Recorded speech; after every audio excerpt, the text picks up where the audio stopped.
Bonjour à tous et bienvenue pour cette nouvelle vidéo.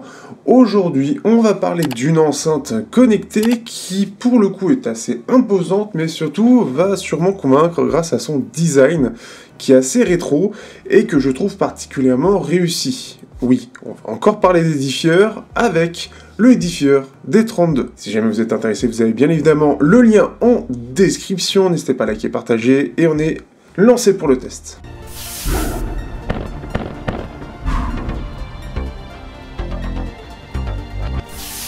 Du coup, cette enceinte, c'est une enceinte qui peut être à la fois branchée, qui peut être en USB-C, qui peut être autonome, et ça c'est une bonne chose, surtout pour une telle enceinte, même si il en existe plein d'autres, et surtout pour un tel design. Vous l'avez pété avec d'autres personnes en disant « Regardez comme elle est jolie », c'est un bon moyen.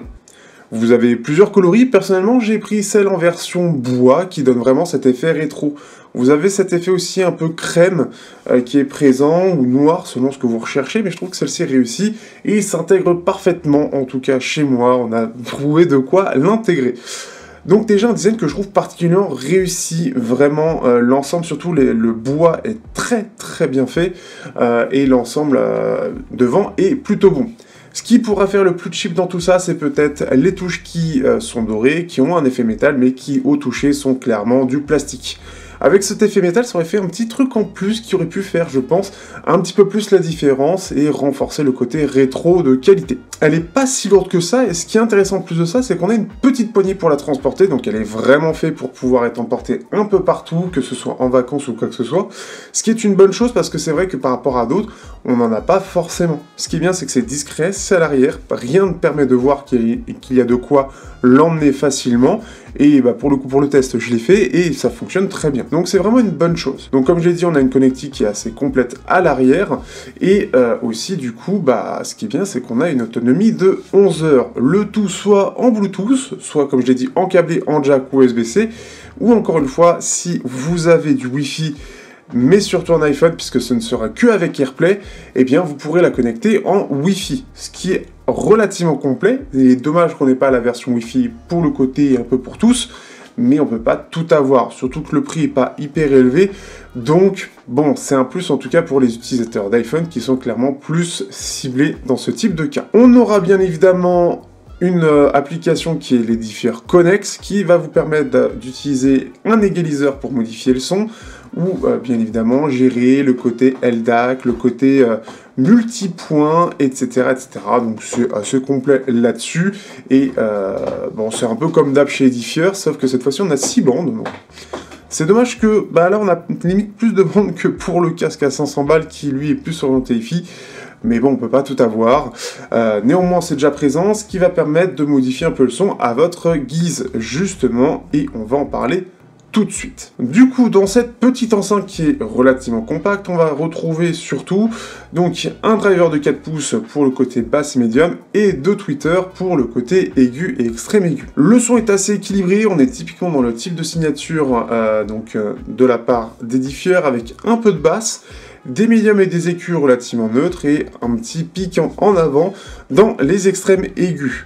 On a quelque chose qui est assez bon, mais forcément, de par son format, par son form factor, la stéréo est assez absente dans l'ensemble. On a quelque chose de plutôt détaillé tout de même, mais qui pourra manquer un peu de dynamique, surtout par rapport à ce que j'ai pu tester à côté.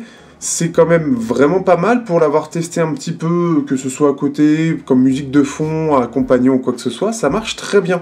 Le son est plutôt bien retranscrit, on a une basse qui va quand même assez bas et qui a quand même relativement assez de patates. Encore une fois, l'égalisation permet d'en mettre un peu plus au besoin, ça reste relativement limité puisque c'est plus de 3 décibels, mais ça permet d'avoir un petit truc en plus. On a quand même quelque chose qui est assez bien détaillé dans l'ensemble, donc en plus de ça, on n'a pas l'impression de manquer spécialement quelque chose. C'est surtout, comme j'ai dit, cette stéréo qui pourra manquer, mais c'est clairement pas non plus le but de cette enceinte. Pour avoir un petit ordre d'idée de ce que ça vaut, j'ai comparé au Vulcano T50 Arc. Alors clairement, on n'est pas sur la même gamme de produits, puisque là, c'est plus une gamme qui est un peu centrale, plus pour le côté bureau, avec double haut-parleur, et quelque chose de plus large qui donne un effet un peu plus stéréo. Et clairement, ça se ressent. On a aussi quelque chose de plus dynamique, forcément 2 drivers de 4 pouces plus 15, ça aide aussi, mais ce qui fait que c'était intéressant de comparer. On sent clairement qu'on a une meilleure dynamique du côté du T50, et que on a un peu plus de détails. Néanmoins, le Bluetooth en lui-même fonctionne moins bien, puisqu'on sent qu'il est clairement plus coupé, c'est pas aussi bien intégré que ce que propose Edifier, qui donne un effet plus détaillé dans les aigus en Bluetooth. Ce qui est quand même assez marrant. Mais Edifier connaît bien son sujet et ils font très attention au Bluetooth. Sur les autres produits, ça marche très bien, et clairement, c'est aussi le cas ici. Donc là-dessus, le Bluetooth est de meilleure qualité du côté de ce que propose Edifier. Le son du côté du Edifier, le Vulcano, c'est clairement plus dynamique, c'est plus profond, il y a une basse qui est plus ample, bref, c'est globalement meilleur, il n'y a aucun doute là-dessus. Mais le Edifier, il y a le côté compact. Pas tout avoir encore une fois. Ce qui fait que, et pour ce petit test qui va être le signe de la rentrée, en fait j'ai une rentrée assez... Eh bien c'est une petite enceinte très sympathique, qui va autant jouer sur le design que la qualité sonore. Alors clairement j'ai pas beaucoup d'équivalent pour savoir ce que ça vaut, donc il faudra sûrement voir d'autres tests pour voir si c'est plutôt pas mal. De ce que j'ai pu en voir, c'est que ça se défend quand même très bien.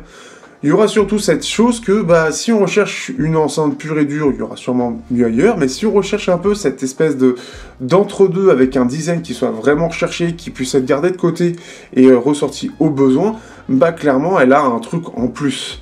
Et son design est vraiment très très joli. Elle a cet effet qui, que ce soit en photo ou en réel, va vraiment faire plaisir. Et ce qui est bien, c'est qu'on peut la mettre dans un coin pour habiller un endroit, et si on en a besoin, par exemple pour une petite soirée, mettre une petite musique d'ambiance sans que ce soit trop voyant, on l'allume, on est en Bluetooth et c'est parti. Donc une enceinte qui est tout à fait correcte, qui est bien équilibrée entre le design, le fait qu'elle soit autonome, donc on peut l'emmener ailleurs, ce qui est vraiment une chose positive, c'est pas forcément le cas de beaucoup d'enceintes, et qui est en plus de ça dans un prix qui est relativement raisonnable, c'est moins de 200 €. Je trouve que ça reste tout à fait correct pour les performances qu'ils proposent. Après, tout dépend de ce que vous recherchez. Si vous recherchez plus de performances sonores, par exemple les T50 Arc seront plus intéressantes, puisque on aura un côté plus stéréo, par contre ça peut pas s'emmener partout, c'est clairement plus gros, et il faut forcément une alimentation. Donc un peu moins, tout dépend de ce que vous recherchez. C'est aussi dommage de ne pas avoir de Wi-Fi pour le côté Android, ça existe, ou même un côté multi-room. Ça aurait pu s'intégrer, ça aurait été peut-être plus intéressant de pouvoir coupler ça à d'autres choses. Mais c'est en tout cas vraiment réussi, moi j'apprécie le concept. Et au niveau sonore, pour en avoir eu l'utilité, eh bien je trouve que c'est tout à fait suffisant. Surtout qu'en général dans ce genre de choses, c'est la base qui manque un peu de précision, enfin pas de précision mais d'ampleur. Ici c'est correct, on pourrait avoir mieux encore une fois, mais ça nécessiterait quelque chose de plus gros. Là ça se défend tout de même bien, avec un côté détaillé qui va pas, pour ceux qui aiment bien le côté un peu fin, ça va pas vous perturber. Donc ça c'est vraiment une bonne chose aussi, parce que c'est quelque chose qui est important pour moi, et sur les T50, le Bluetooth, le côté où on sent que ça accroche dans les aigus, que c'est pas aussi bien intégré, ça se ressent tout de suite. Et ça, c'est cool pour ceux qui sont un petit peu exigeants de ce point de vue-là. En plus, la signature est polyvalente. On peut l'utiliser sur pas mal de choses différentes. J'espère que vous aurez apprécié. Je vous dis à bientôt pour un prochain test, et amusez-vous bien.